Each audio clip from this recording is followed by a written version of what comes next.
Growing up, I used to live in a fairly large two-story house. I'm pretty sure it was built in the early 1900s because when we moved in during the mid-90s, my dad told me it was 100 years old at that point. It was a really cool house with a huge backyard, but there were some really creepy parts. The basement, of course, was dark, unfinished, and had two small rooms facing each other. One of the rooms was creepy. It had these weird dividers on the floor made of plywood, kind of how you would imagine stalls in a horse stable, but on a much smaller scale. On the landing heading to the second floor was a big door about halfway up the wall that led to an attic space. The door wasn't attached in any way, it was just leaned up against the jamb. This attic was creepy because on the walls were newspaper clippings of people with their eyes scratched out.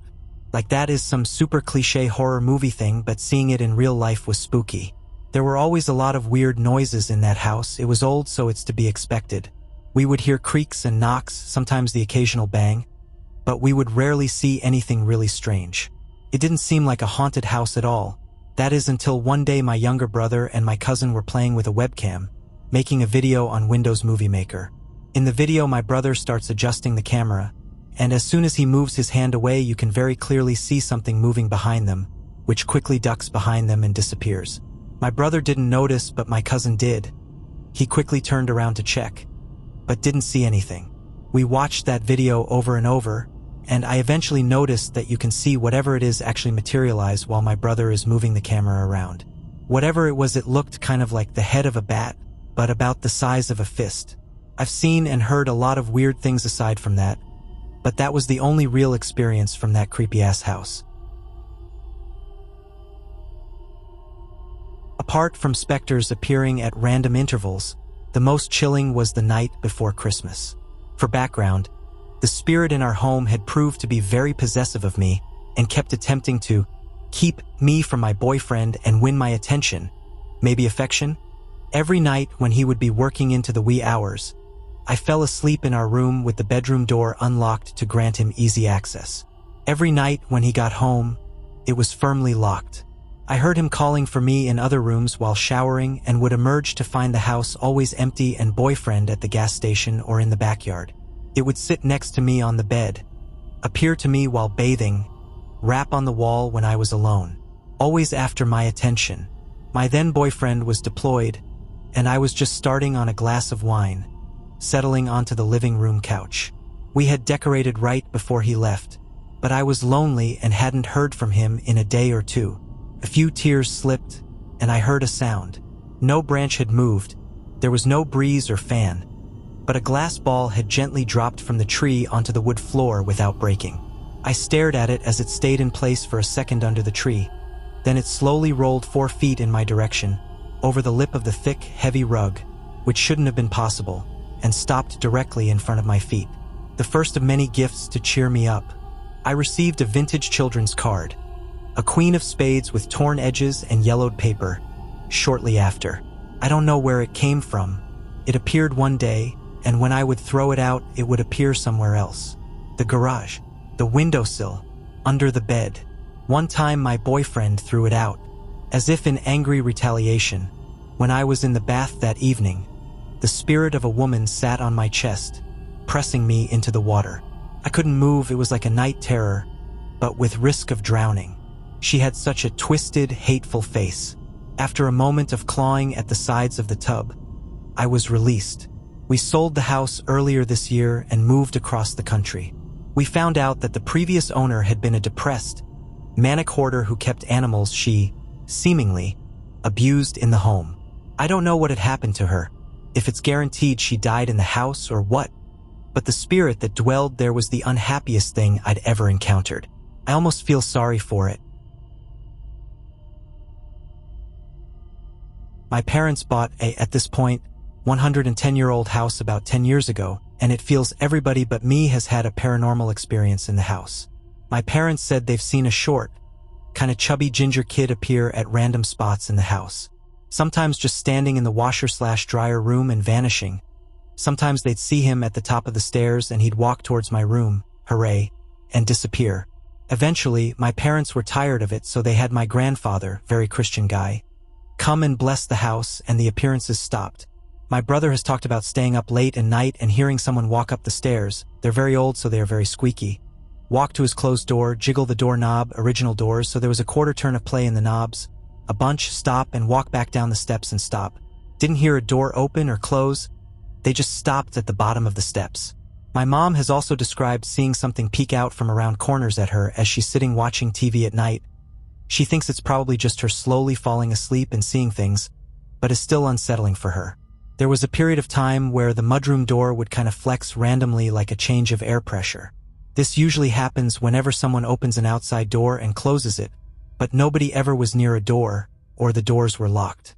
Probably just some weird phenomena caused by an old house, but still creepy. And yet here I am, who probably spent the most time up and alone in the middle of the night in that house, not seeing or hearing anything that wasn't explainable from night terrors and sleep paralysis, which I've always had at multiple houses.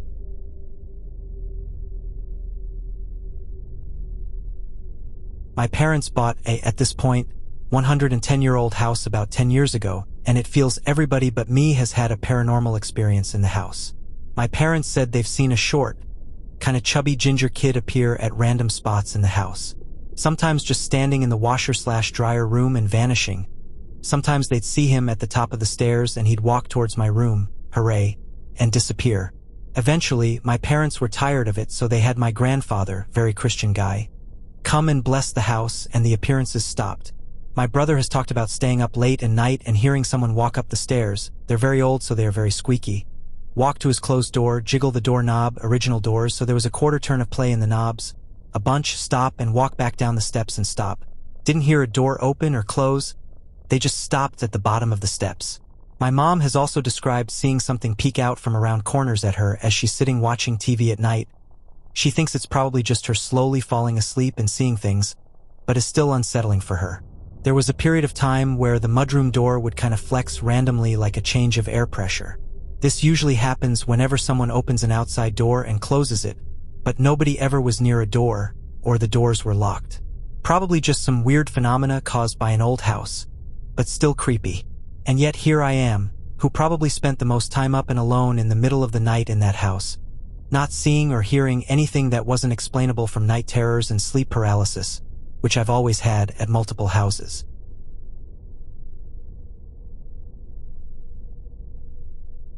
This sort of thing only happened to me once, but left an impression on me.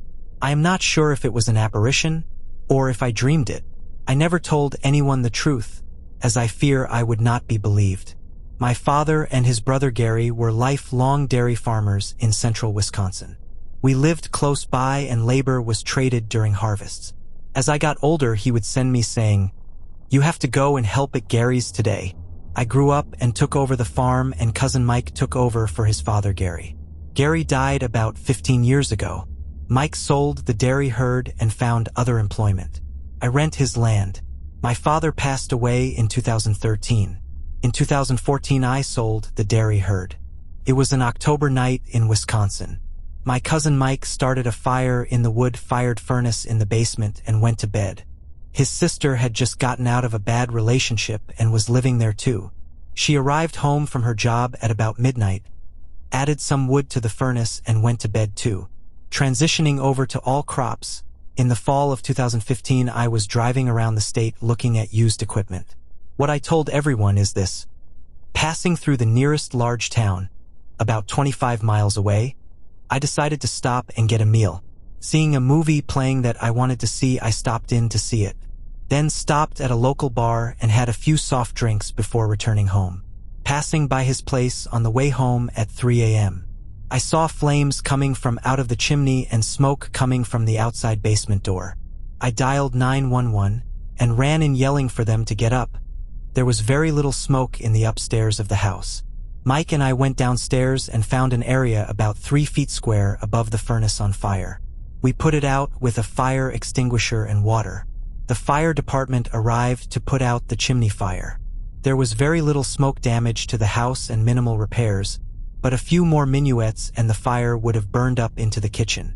The truth is, I got home about 10:30 p.m. and went to bed.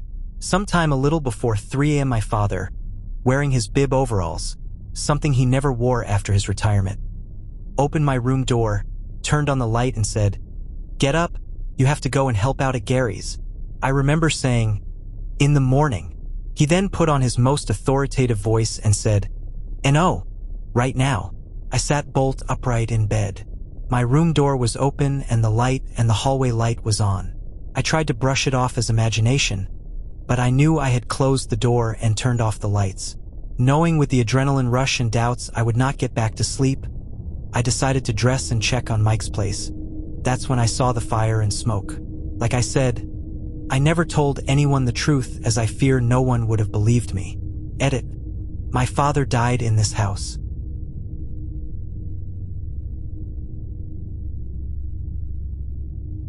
When I was little, I had a loft bed with a desk underneath. I've always been a pretty heavy sleeper. I could fall asleep at a concert, so it was strange when I began waking up at 3 in the morning every morning. What was even more strange were the noises coming from the attic. Shuffling, knocking, boxes moving.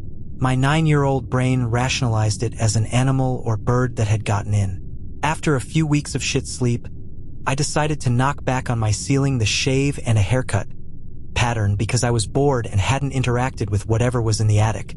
I waited in silence for a few minutes until I was about to fall back asleep, and then I heard it. From the ceiling a foot from my face, it knocked back the pattern. Every night when I woke up, I'd knock and sometimes get a response. It gradually stopped over the years, but I still wake up at 3 a.m. every night. It's weird, but it only happens in my room. I sleep fine in hotels and other houses. 13 years later, and I've just been getting weird vibes around my house. I feel like I'm being watched. I sometimes hear someone saying my name, most notably before bed, and whatever said it is very close to my ear. I can feel their breath as they whisper, and it freaks me out so much that it takes hours to get back to sleep. The shuffling in the attic also started up again, but I don't want to knock back anymore. There's a lot of weird shit that happens. Things get moved, my dogs and cats stare at the same blank spot. But these are just what's been currently happening. I just don't know what to do anymore.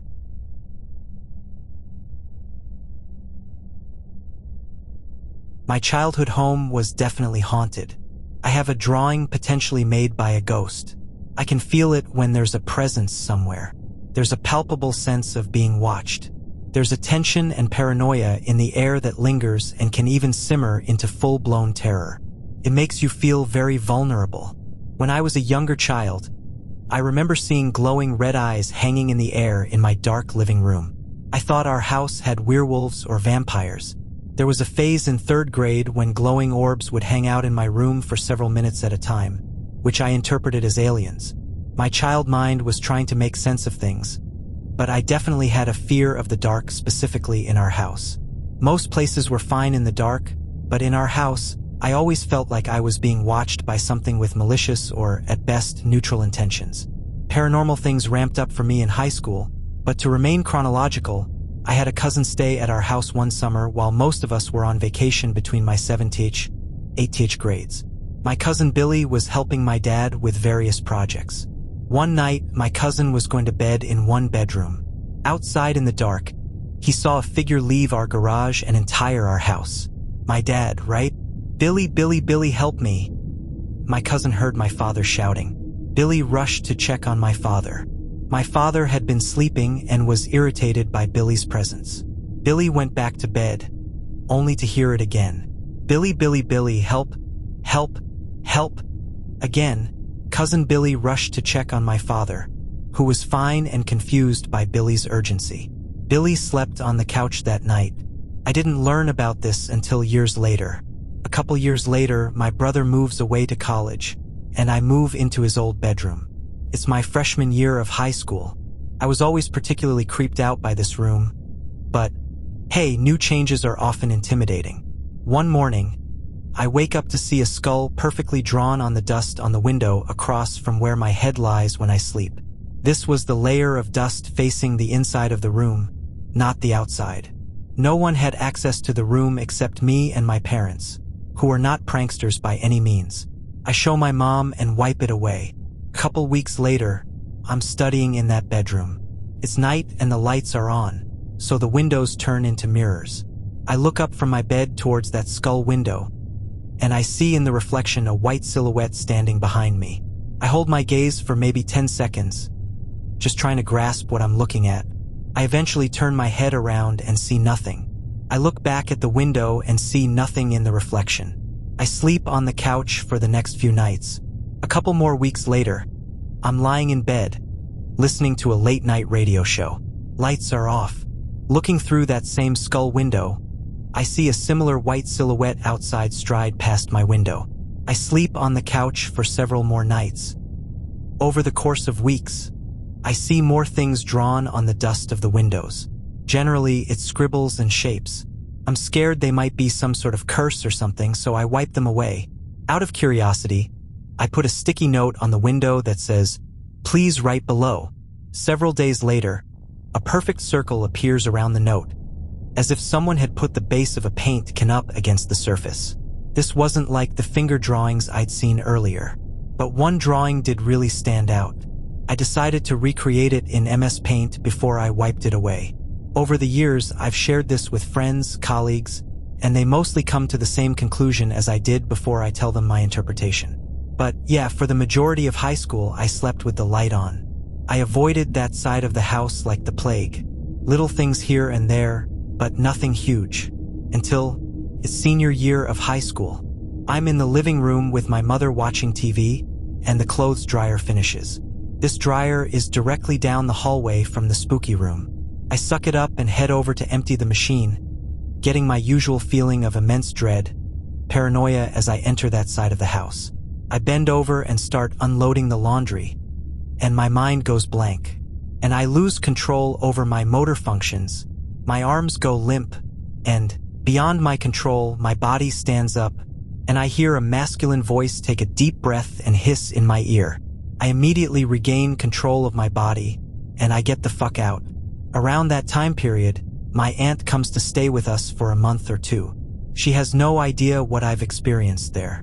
But literally on her first day there, the bathroom door slams hard on her, and she immediately has us smudge the house to ward off whatever's there. I've experienced other paranormal things elsewhere, and I've had a couple weird experiences where I think my dead relative warned me about a couple imminent deaths in the family. But this post is already long, and I don't know who will see this.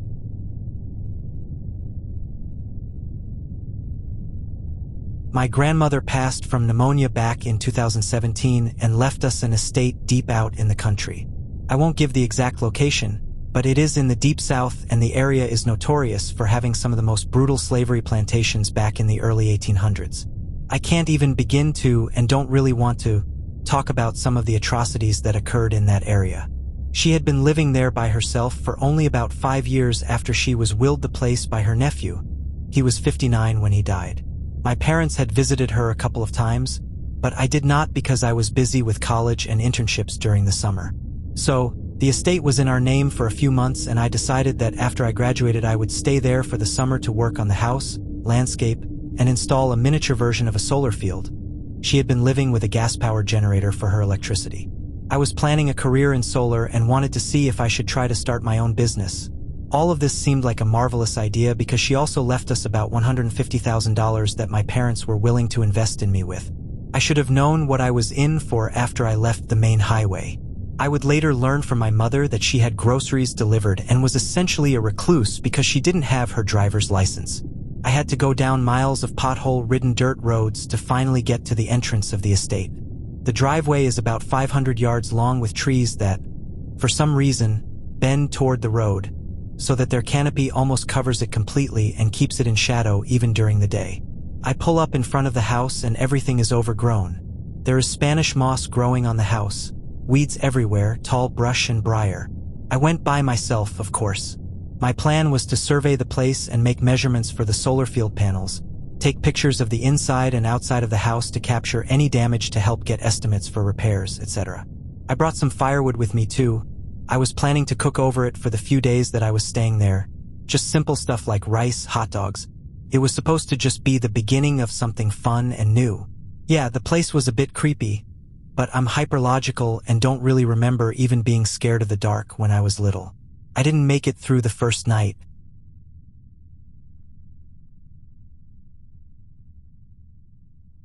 This story is kind of hard to tell because it's a pretty big coincidence. The last time I told this story, the person didn't believe me, but here I am. I have moved many, many times. In my state, there's an area called Down East. It's not a county or anything, just a name for the area. Well, my hometown was in Down East. After moving several times, I ended up back in the area about 8 years after I had originally moved. I was 12 at the time for when I had moved originally. Let me just set a little bit of the scenery. The Down East area is known by my family for being in the genuine middle of nowhere. We were moving in a trailer that the last owners had absolutely destroyed. It was actually the most disgusting mess I've ever seen. It took a very long time for my mom and stepdad to clean. Almost all summer from what I can remember. Before moving to this trailer, I had lived in a farmhouse that was also in the Down East area. And before that, I had lived in a city. A small city, but a city nonetheless. I absolutely hated moving to the farmhouse and hated moving to the trailer even more. So there we were, we had just moved in and the new school year was right around the corner. Nothing paranormal happened to anyone for a while. There were 3 incidents I can recall off the top of my head. Only 2 of them I was there. The first one occurred at dinner. Someone in my family, I forgot who, asked if someone could close the window behind the kitchen table. The window immediately shut on its own. Not just shut, but slammed. The second happened when we were trying to find something to watch. We had just moved into a new house that was, I remind you, in the middle of nowhere. Because of this, finding an internet service provider was difficult. The only good one available was going to take a few weeks to set the internet up. In the meantime, we had old DVDs on a bookshelf next to the TV to entertain us. My mom and stepdad were old school. As a matter of fact, my stepdad was about to forget the internet and just use the data on our phones. Which means we would have had 3 useless $400 PCs. Anyway, we were looking for a movie to watch when suddenly a copy of Charlie and the Motherfucking Chocolate Factory flew out into the middle of the living room floor for absolutely no apparent reason. The third incident was from my mom. She said that my younger sister's backpack was sitting in the middle of the kitchen table and just flew off randomly. She said the window was closed. This may sound like your average, "Oit shit tea, that thing moved," kind of "my house is haunted." But it isn't. Here's the real kicker. One day, my grandfather came to visit the house for the first time. One of the first things he mentioned was the trailer's location in relevance to a red house next door. My mom was confused about this random detail my grandfather had pointed out, especially the red house was in disarray and probably abandoned. My grandfather said that he'd talk about it later. I didn't know what it was at the time. We eventually moved out of that house due to personal problems, and after another couple of months trying to find a place, we moved back to the city in an apartment. We still live in the same apartment complex all these years later. Anyways, after about a year, we got talking about the past, me and my mom. She mentioned the old trailer and how strange it was. She then said that one day, my grandfather told her that the red house next door was where her cousin committed suicide. Take this story with a grain of salt. Maybe the window was actually open when the backpack fell off the table when it was centered in the table. Maybe the wind slammed the window shut right after we suggested closing it. My grandfather is getting old, so maybe he mistook the red house for a different house. Maybe the movie just... Actually, I can't think of an explanation for that off the top of my head right now. Whether we were all just too isolated or something really was going on there paranormally, I don't know. It's just a story now.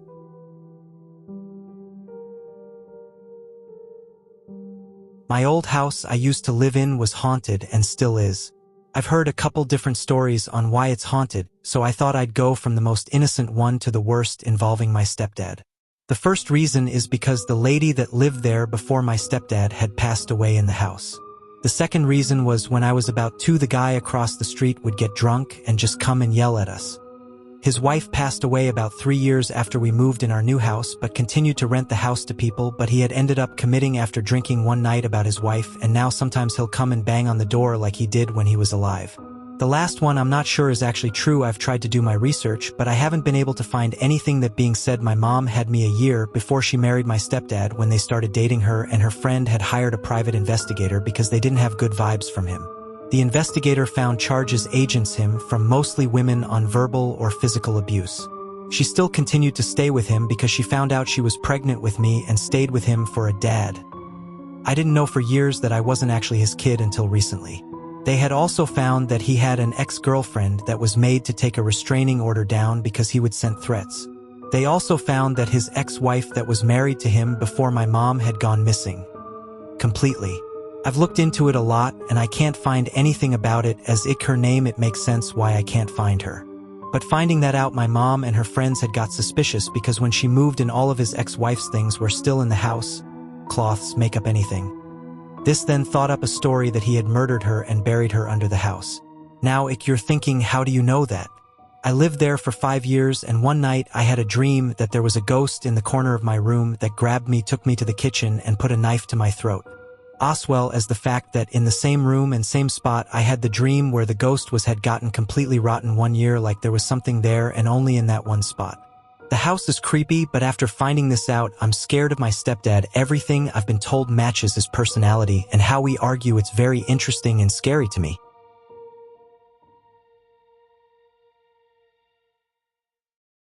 It all started when I was about 7 months pregnant with my daughter. I was asleep in bed with my husband. Suddenly, I woke up and looked out the doorway to our room.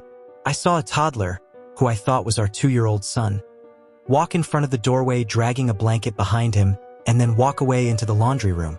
I instantly got chills and the hair on my neck was standing on end. But I figured it was just our little guy sleepwalking like his dad used to do as a child. I woke up my husband and asked him to go get our son and take him back to his bed. He looked puzzled but got up and went into the laundry room. "Jaden isn't in here, sweetheart," he said. I was baffled. I had been watching the laundry room entranced the whole time. I hadn't seen him leave. My husband went to our son's room across the house, and there he was, sound asleep under the blankets in his bed. Eerie. But wait, there's more. I dismissed this occurrence as pregnancy brain and went on with my life. Several months later, after our daughter was born, I was in the shower while the kids were down for a nap. I was rinsing out my hair when I heard footsteps. Little running footsteps. I opened my eyes, heard a giggle, and saw a little boy, not in the clothes my son was wearing, in a red shirt and jean shorts, running across my bathroom into the closet. Strangely, I was not freaked out. This has happened several times over the last 5 years since the first time. I'm never really freaked out by him, and he has aged some. He now seems to be 4. He always runs by when I'm in the shower like he's chasing something. The most recent encounter I've had was one morning when my husband and I were asleep. My 2 oldest kids, 5 and 3, came in to wake us up. It was still dark in our room, and from the bathroom light behind them, all I could make out was their silhouette. They came in and stood on my husband's side of the bed. He was awake but didn't open his eyes. I told them both to go potty, and then I would turn on a show for them in our room. I told my older son to let his little sister use our bathroom and for him to use his down the hall. He just stood there, so I repeated myself, and he turned and went down the hall. My daughter went into our bathroom. I sat up waiting for them to return. My son came back and sat on the floor waiting. After a minute, he said, "Hey mom, can you turn on a show?" I said, "Well, let's wait for your sister." He turned around and said, "She's still asleep, mom." I said, "No, she isn't. I saw her go in my bathroom. I got out of bed to check on her. My poor daughter has fallen asleep sitting on the toilet before, so that's what I expected." I got to the bathroom and it was empty. I quickly went to her room and there she was, asleep. I had been watching the whole time since my son had come in with who I thought was my daughter. Since then, I hear little footsteps all the time upstairs, if we're all downstairs, or in the hallway when I'm around the corner and my kids are napping. I've got more if anyone wants to hear.